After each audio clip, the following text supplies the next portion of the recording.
Bom dia, galerinha do primeiro. Então, pessoal, a gente vai dar início agora a um novo conceito literário, na verdade, uma corrente filosófica chamada de humanismo, beleza? Ah, professor, então por que humanismo? O que é o humanismo? Vem de humano? Lógico, né? O nome bem claro aí que é alusivo ao humano, né? Mas a gente vai trabalhar o quê? Como eu disse, uma corrente filosófica e literária, tá? Galera, o humanismo ele não foi uma escola literária, coloca isso na cabeça de vocês, não foi uma escola literária como o trovadorismo que vocês é, é, já viram, já estudaram, como o classicismo que vocês irão ver, eu irei preparar um material também, uma videoaula sobre, e as demais outras escolas literárias. A única que se equipara aí, que se compara ao humanismo em relação de característica é o pré-modernismo, né, que também não é considerado uma escola literária e sim um período de transição. Então o humanismo ele é isso, ele é um período de transição entre o trovadorismo e o classicismo, beleza?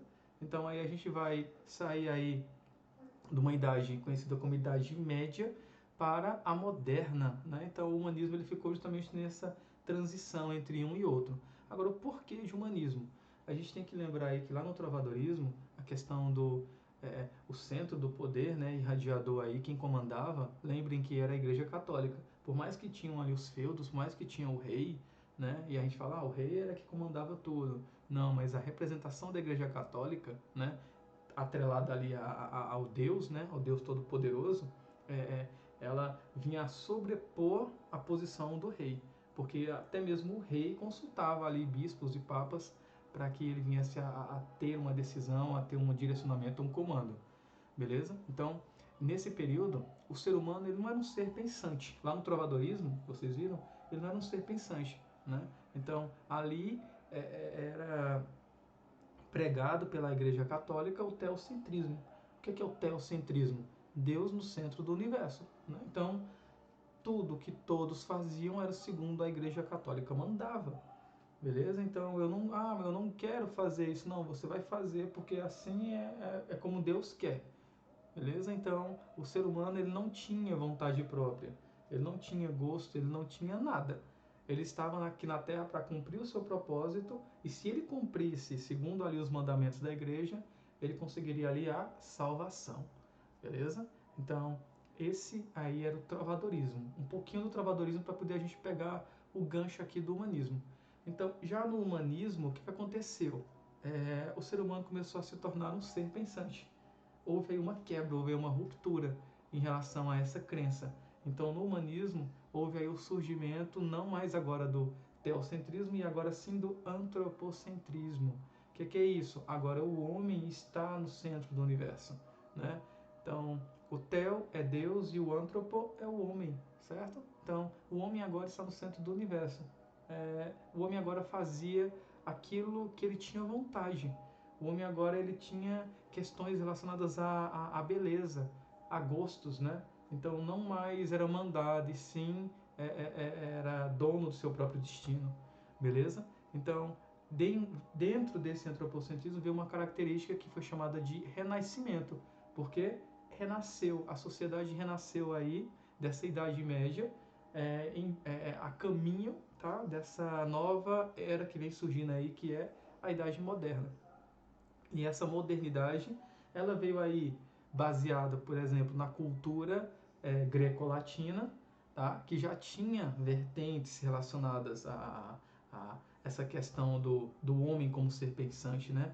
Quando a gente fala de Grécia, de cultura grega, o homem ele sempre teve esse poder, como um poder representativo, né? Não de obediência, né? Mas de como agente ali protagonista dentro da sua história. Beleza? Então, o humanismo veio pegar aí essas características aí clássicas lá da literatura greco-latina, greco-romana também. Beleza, pessoal? Então, vamos dar continuidade aqui ao humanismo. Espero que vocês tenham entendido aí esse contexto inicial para que a gente agora consiga entrar aqui dentro do material que eu produzi para vocês. Então, vamos lá. Então, pessoal, olha só. Faz uma leitura rápida aqui. Humanismo como período de transição. Isso a gente já falou aqui na nossa primícia, né? Então, o humanismo é o nome dado a uma corrente filosófica e artística que surgiu no século XV lá na Europa.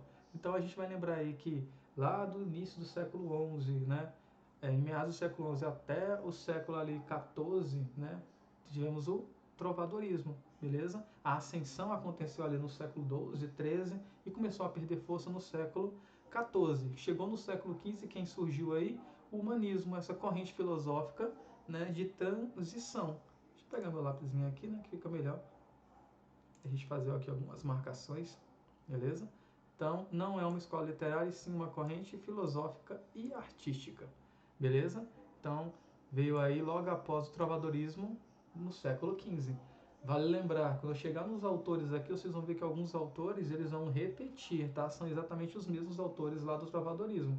Então, quer dizer que o autor iniciou a sua literatura por meio de uma escrita trovadoresca, de uma literatura oral, né, que era o trovadorismo, escrita não, mas oral, que era o trovadorismo, mas ele vinha adaptar, sim, se adaptava. Então houve essa mudança aí, a gente vai até falar de um deles que é o Fernão Lopes, tá? Mas vamos deixar lá para frente. Então, na literatura, ele representou o período de transição, né? Então é aí entre o trovadorismo e o classicismo, tá? Bem como a Idade Média para a Idade Moderna, tá? Então, o trovadorismo lá representava a Idade Média e o classicismo vinha representado aí com o início da Idade Moderna, beleza? Então, trata-se de uma ciência que permitiu ao homem compreender melhor o mundo e o próprio ser. Isso ocorreu durante o período do Renascimento cultural. Lembra lá que eu falei no primeiro slide? Renascimento, o homem renasceu. Renasceu agora com opiniões próprias, com gostos, né? E não mais ali, como eu disse, como um coadjuvante dentro da sua própria história, e sim como um protagonista. Ok? Então vamos passar aqui. O que ajudou, né, no caso, que essa mudança viesse a acontecer aí? O que é que influenciou, né? Então foram vários fatores que influenciaram aí o fim dessa escola literária, dessa vertente literária que foi o trovadorismo, né? O humanismo ali no meio fazendo a transição e o classicismo como início da era moderna aí, tá? Então o que é que influenciou essa mudança aí? O que influenciou, galera, foi justamente aí a ascensão da burguesia, tá? A ascensão da burguesia e ao mercantilismo, que era, digamos, um tipo de capitalismo arcaico, tá? Uma forma de capitalismo arcaico. Então, o feudalismo, enquanto o feudalismo se baseava ali em uma produção rural, né? Relacionada muito à questão de trocas, né? De produtos, aonde se produzia e aquilo era dado como tributos, né, a quem cedia a terra. O mercantilismo não, o mercantilismo já vinha dentro dessas características parecidas com a que nós temos hoje. Por isso que eu falei, ele pode ser chamado aí de capitalismo um arcaico, tá? Porque segundo as necessidades que aquela sociedade apresentava, né, o mercador ali, o burguês que surgiu nessa época também, ele vinha a suprir essas necessidades, beleza? Então, com a queda aí desse feudalismo, com o decréscimo desse feudalismo aí, veio a ascensão do mercantilismo. Na verdade, a queda do feudalismo ela veio porque o mercantilismo estava em ascensão, beleza? Então, só uma leitura rápida aqui desse slide. O mercantilismo foi um conjunto de práticas, né, aplicado pelas nações europeias de diferentes maneiras. Essa variação nas formas de se praticar o mercantilismo ocorreu de acordo com os interesses e com a realidade de cada país. Então, de acordo com cada ali nação, né, de acordo com cada povo, apresentava-se uma necessidade e o mercador ali, o burguês juntamente, ele supria essa necessidade. Por isso que eu falei, parece muito com o capitalismo de hoje. Então, o feudalismo foi uma organização econômica, política, social e cultural, baseada em quê? Na posse de terras, né? Então, havia ali o senhor feudal, o grande proprietário de terras, né? Que era o arrendatário ali, e tinham ali as pessoas que trabalhavam para esse senhor feudal, né? Em troca daquela moradia, em troca daquela terra, né? Ali eles poderiam cultivar e ter o mínimo ali para poder sobreviver, pelo menos o que comer, beleza? Então, essa o feudalismo, no caso, né, predominou na Europa Ocidental durante a Idade Média, belezinha? Então aí uma diferençazinha aí rápida, tem muito mais para se falar, só que eu não vou ficar preso aqui só ao feudalismo e mercantilismo, tá? Eu quero colocar aqui como uma das principais características aí da ascensão aí do humanismo, juntamente com o classicismo e a queda do trovadorismo, tá? Dessa escola aí, desse período feudal. Então vamos lá, como eu falei no slide anterior, a burguesia também foi um fator primordial, né? Os burgues, né? Porque justamente eles tiveram o apoio, logicamente, do rei. O rei viu que esse mercantilismo, né, era mais lucrativo, tá? Centralizava o poder também, ali ficava tudo nas mãos do rei. Então acabou que foi uma questão política, né, e econômica para o rei em si, beleza? Então também influenciou aí na queda também da escola anterior do trovadorismo, em ascensão à Idade Média, à Idade Moderna, né? Que foi aí o classicismo. Então vamos lá. Para entendermos melhor o que é a burguesia, é preciso rastrear suas origens. A palavra burguesia deriva do burgo. O burgo era um modelo de pequena cidade, cidadela, que começou a aparecer na Europa na transição da Idade Média para a Idade Moderna, isto é, entre os séculos XIV e XV. O burgo caracterizava-se pela vida em trânsito, tá vendo aí? Entre o urbano e o rural, em um ambiente em que havia mais liberdade do que dentro do círculo da feudalidade. Então, tá vendo aí? Quando você fala aí essa questão de... Cadê aqui, ó? O burgo, ele se caracterizava, tá vendo aqui? Pela vida em trânsito. Então, o comércio, ele tem essa característica, a vida em trânsito, tá? Então, o comércio, ele não é como apresenta aqui, ó, a feudalidade, né, que era apenas um círculo, né, onde existia, de um modo geral, posso até falar que na feudalidade existia até o escambo, né, que era a troca ali de produtos, né, toma pele e me dá um grão, um trigo, alguma coisa, tá, beleza? Então era um círculo, né, esse feudalismo aí se resumia apenas à questão, como eu falei para vocês, de propriedade de terra, né? E ali as pessoas que produziam para o senhor feudal e o que sobrava ali era o mínimo para a sua sobrevivência, beleza? Já a burguesia não, a burguesia já levava aquilo que o povo necessitava. Então tinha esse, como eu falei aqui, esse trânsito, tinha essa liberdade de comércio, ok? Então vamos lá. Outra característica aí para a ascensão aí desse humanismo, desse renascimento cultural, tá? E essa queda do trovadorismo. Então aqui, galera, algumas características aqui desse humanismo, tá? Então aqui nós temos a racionalidade, isso aí a gente já falou. O que é racionalidade? O homem é um ser racional, um ser pensante. Ele apenas agora não obedece mais, né? Mas agora ele faz aquilo que ele gosta, de um modo geral. Antropocentrismo, o que é isso? Agora o homem está no centro do universo e não mais Deus, beleza? Então no caso lá da Idade Média, o homem, né, era apenas um, um objeto, né, dentro ali ou nas mãos da igreja, ok? Agora não, agora ele é dono de sua vida. Cientificismo, opa, agora se o homem é um ser pensante, começaram a surgir ali teorias, né, perguntas, os porquês. Então entram nesses porquês o cientificismo aí, né, são os questionamentos, beleza? Eu cheguei a citar para vocês em uma aula a questão de um filme que ele é muito interessante. O nome do filme chama-se O Nome da Rosa. Esse filme ele retrata justamente a escola do trovadorismo, tá? Porque aonde estava o poder da igreja? Estava só em Deus? Não. O poder da igreja lá no trovadorismo estava onde? No conhecimento. Então as bibliotecas elas eram restritas apenas ali ao clero, beleza? E muitos livros tinham as páginas envenenadas para que se alguém, mesmo que soubesse ler, né, soubesse ler, mas de alguma maneira conseguisse entrar em uma dessas bibliotecas aí e praticar a leitura desse livro, essa pessoa viria a morrer, porque ela não tinha o antídoto, beleza? Já os padres ali, os freis e por aí vai, o clero como um todo, antes de, após ler um livro, né? Então eles tomavam ali a poção, um antídoto, e nada acontecia com eles. Beleza? Então, o poder da igreja estava em Deus, lógico, mas estava também retido no conhecimento. Beleza? Então, esse cientificismo vem disso.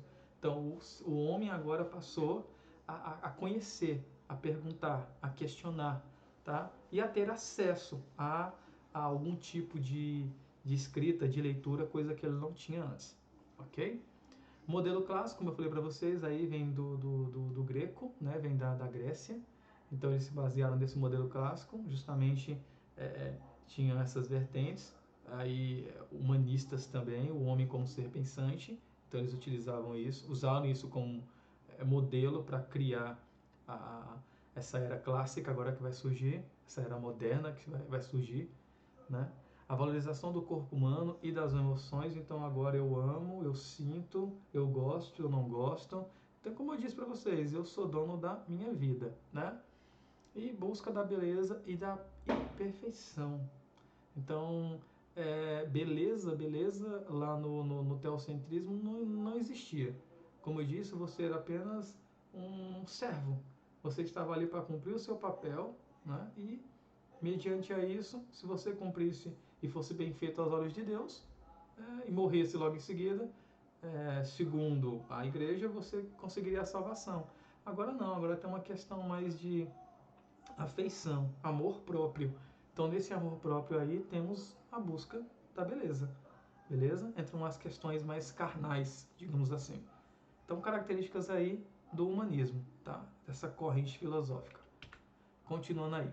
Então, galera, a gente vai entrar agora num autor chamado Gil Vicente, tá?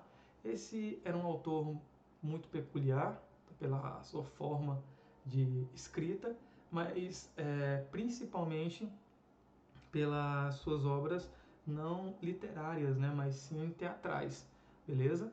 Então, no humanismo foi muito abrangente essa vertente cultural aí, né, do teatro. A gente vê muito obras escritas, cantigas, né, que a gente estudou, mas lá no humanismo, principalmente com Gil Vicente, vocês vão ver a ascensão do teatro. Então eu coloquei aqui o gênero dramático. Beleza? Então vamos lá, vamos entrar aqui um pouquinho no universo do Gil Vicente. Então, o teatro, o gênero dramático, aparece com força total com a figura de Gil Vicente, um importante nome do teatro português. Modalidade de texto aí. Então, nós temos aí duas modalidades que eram aplicadas aí pelo Gil Vicente.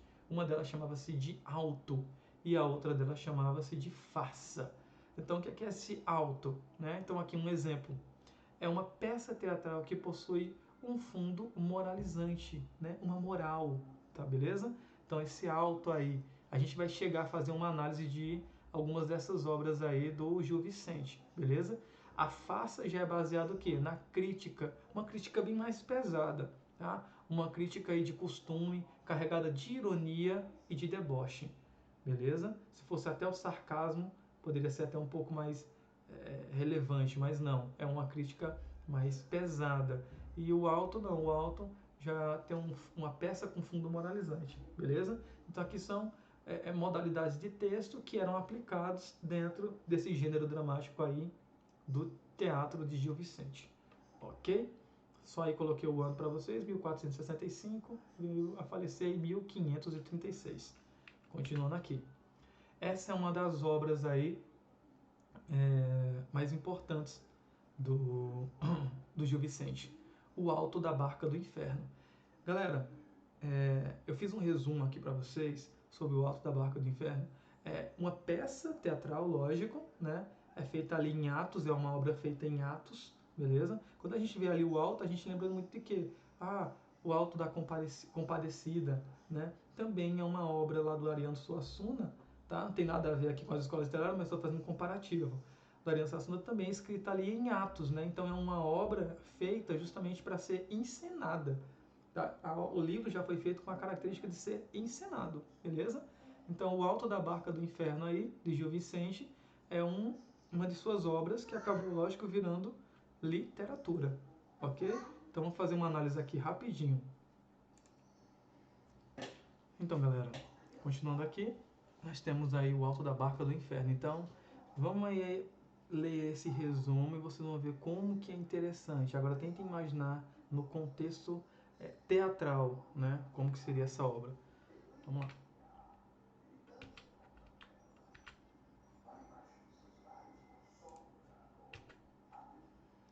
O Alto da Barca do Inferno. Resumo. Vamos lá, então. No Alto da Barca do Inferno haviam 2 barqueiros, um que levava as almas para o céu e o outro que levava as almas para o inferno. A função desses barqueiros era de julgar essas almas. Muitas almas apareceram. Primeiro veio o fidalgo e seu pajem. Vinha carregando uma cadeira representando um símbolo ao desapego das coisas materiais, né? Então esse fidalgo aí não conseguia se desapegar das coisas materiais mesmo após a sua morte, beleza? Também temos aí o agiota e o frade. O agiota você já sabe, né? É oportunista, ganha em cima do desespero dos outros. Mas o interessante aqui é o frade, né? Personagem esse muito feliz, esse frade ele era feliz. Cantante, saltitante, porém o frade também vai para o inferno. Porque segundo Gil Vicente, o inferno também foi feito para os frades. Então o que será que esse frade fez, né? Também temos a figura do sapateiro, aquele que prestava um serviço de baixa qualidade e cobrava preços altíssimos. Não podemos esquecer do judeu e o seu bode, né? Esse nem o barqueiro do inferno queria levá-lo, beleza? E aí, professor, a gente vai falar aqui das pessoas que foram para o inferno? Não. Dentro da obra também nós temos aí a barquinha do céu, né? Então, na barquinha do céu temos aí o parvo. Quem era esse parvo? Ele era um representante, galera, do povo, né? Um representante dos pobres, dos fracos e oprimidos. Aquele que é explorado pelo senhor feudal. Então, ele representava esse que era explorado pelo senhor feudal. Sendo que ele também era explorado, tá? Esse sim vai pro céu, né? E além do parvo, aparecem também 4 cavaleiros templários, né? Os cavaleiros templários aí também vão para o céu, pois lutaram e morreram em nome da fé. Beleza? Então esses são alguns aí dos personagens que aparecem aí no Alto da Barca do Inferno de Gil Vicente. Então é uma história bem interessante, muito boa. Continuando aqui. Aí tá aí, ó, os barqueiros aí, ó, o do inferno e o anjinho aí do céu. Temos também outra obra do Gil Vicente, né? O Velho da Horta. Esse O Velho da Horta aqui eu fiz um resumo bem mais simples, beleza? Então, coloquei assim, essa obra é uma crítica de costumes. Então, temos um velho que se apaixona por uma mocinha e acaba perdendo toda a sua fortuna para tentar conquistá-la, beleza? Então, a característica dessa obra é justamente essa primeira que eu coloquei aqui, uma crítica de costumes. É algo natural, é algo corriqueiro a gente vê isso no dia a dia, ok? Então aqui 2 obras, uma análisezinha rápida, não dá pra gente aprofundar muito, mas em outras videoaulas aí que a gente produzir, que eu produzi para vocês, eu vou escolher uma pra gente destrinchar, beleza? Vamos lá então. Nesse período também do humanismo, galera, temos aí a ideologia vicentiana, tá? Qual era a ideologia vicentiana aí do próprio Gil Vicente? Então, o Gil Vicente ele tinha uma ideologia que era rindo-se que se corrige, rindo-se que se corrige os defeitos. Por isso, dentro das suas obras, né, dentro dos seus textos dramáticos, aí, das suas apresentações teatrais, os defeitos, né, ou seja, as qualidades, aliás, qualidades e defeitos, elas eram características marcantes dentro dessas obras também, ok? Então, ideologia vicentiana, ideologia do Gil Vicente. Poesia palaciana. A poesia palaciana já não é com Gil Vicente, é com Garcia Rezende, tá? Então a poesia palaciana apresenta aí uma ruptura. Essa ruptura, galera, foi justamente da poesia oral, que era apresentada lá no trovadorismo. Lembra o trovadorismo? A poesia oral, a poesia que era cantada, né? Então nós temos ali o menestrel, aquele que escrevia e cantava também, mas nós tínhamos apenas o trovador, né? Que é aquele que cantava. Então, em sua maioria, a maioria no caso, eram quase todos trovadores. Então não era uma poesia escrita, era uma poesia cantada, né? Então ela trabalhava muito a parte oral, beleza? Então essa ruptura veio para o quê? Para modificar da oral para o registro, para a escrita. Então o Garcia Rezende ele fez isso, tá? Então mostrando-se aí uma poesia de registro, ele criou essa poesia de registro, fez essa mudança. Então Garcia Rezende fez uma compilação de poemas, ele uniu aí vários de seus poemas e de outros também, de sua época, né, que ele escreveu aí, e ele criou aí o seu cancioneiro, né? O cancioneiro conhecido como cancioneiro geral. O que é que era o cancioneiro mesmo? A coletânea de cantigas trovadorescas. Nesse caso aqui, o cancioneiro coletânea desses poemas, beleza? Poemas aí do Garcia Rezende, que criou o seu próprio cancioneiro, beleza? Então, poesia palaciana, né? Então, poesia aí lá do palácio, né? Eu já falei para vocês que a poesia ela é muito restrita, né? Ela era bem mais aí dos nobres. A gente falou isso lá no trovadorismo e ela prevaleceu até esse período aqui, tá bom? Crônicas com caráter historiográficas. Lembra das crônicas que vocês produziram? Qual a característica da crônica, pessoal? É trabalhar o cotidiano, trabalhar o agora. Então, nessa época não era diferente não, tá? Então, a característica da crônica aqui é exatamente a mesma, mas o caráter historiográfico aí que o Fernão Lopes, né, que foi o grande responsável de fazer esse tipo de registro aí, ele narrava aí o dia a dia. A crônica que vocês produziram também narra esse dia a dia, mas o dia a dia que o Fernão Lopes narrava era o dia a dia aí de reis, rainhas, príncipes e princesas, beleza? Então, era uma narração do ambiente lá da corte, uma narração de costumes. Era a crônica de costumes do humanismo. Então, vivenciava aí o dia a dia dessa corte, beleza? Então, é isso, galera. Muito obrigado. Isso foi apenas uma introdução, tá bom? Em breve continuaremos aí com mais um pouquinho sobre humanismo e logo depois classicismo. Falou, pessoal. Tchau, tchau.